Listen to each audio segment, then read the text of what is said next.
शुक्रवार व्रत की कथा। बहुत समय पहले की बात है। एक बुढ़िया के 7 पुत्र थे।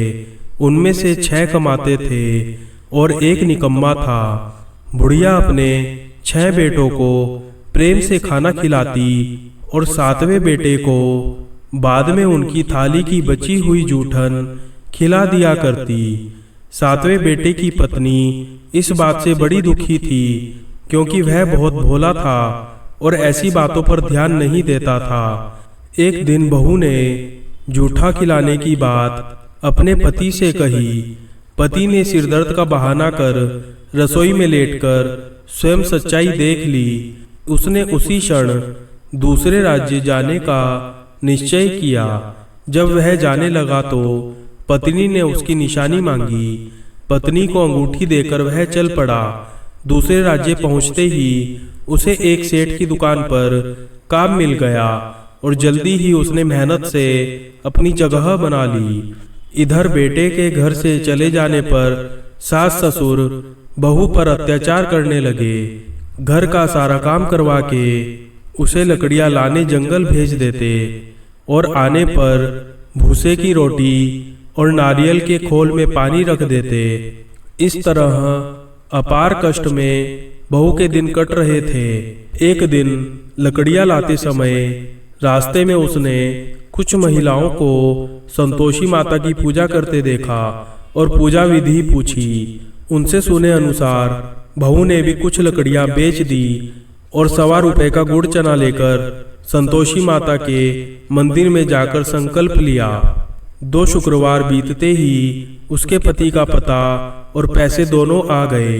बहू ने मंदिर जाकर माता से प्रार्थना की कि उसके पति को वापस ला दे, उसको वरदान दे। माता संतोषी ने स्वप्न में बेटे को दर्शन दिए और बहू का दुखड़ा सुनाया। इसके साथ ही उसके काम को पूरा कर घर जाने का संकल्प कराया।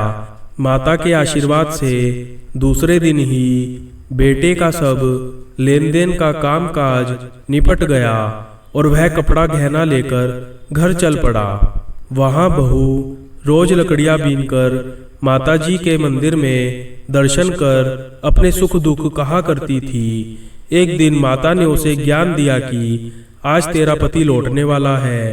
तू नदी किनारे थोड़ी लकड़ियां रख दे और देर से घर जाकर आंगन से ही आवाज लगाना कि सासू माँ लकड़ियां ले लो और भूसे की रोटी दे दो, नारियल के खोल में पानी दे दो।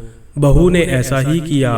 उसने नदी किनारे जो लकड़ियां रखी उसे देख बेटे को भूख लगी और वह रोटी बना खाकर घर चला। घर पर माँ द्वारा भोजन का पूछने पर उसने मना कर दिया और अपनी पत्नी के बारे में पूछा। तभी बहू आकर आवाज लगाकर भूसे की रोटी और नारियल के खोल में पानी मांगने लगी।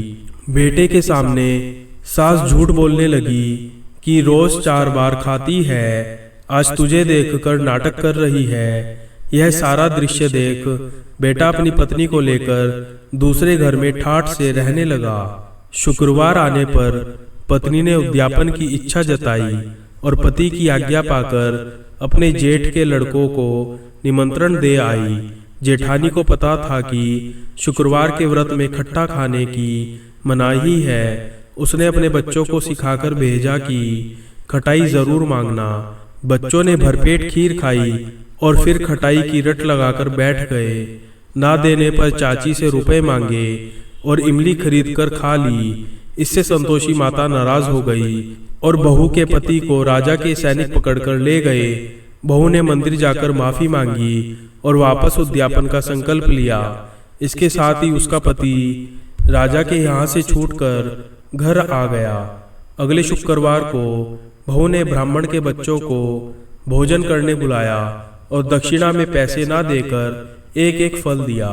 इससे संतोषी माता प्रसन्न हुई और जल्दी ही बहू को एक सुंदर से पुत्र की प्राप्ति हुई। बहू को देखकर पूरे परिवार ने संतोषी माता का विधिवत पूजन शुरू कर दिया और अनंत सुख प्राप्त किया।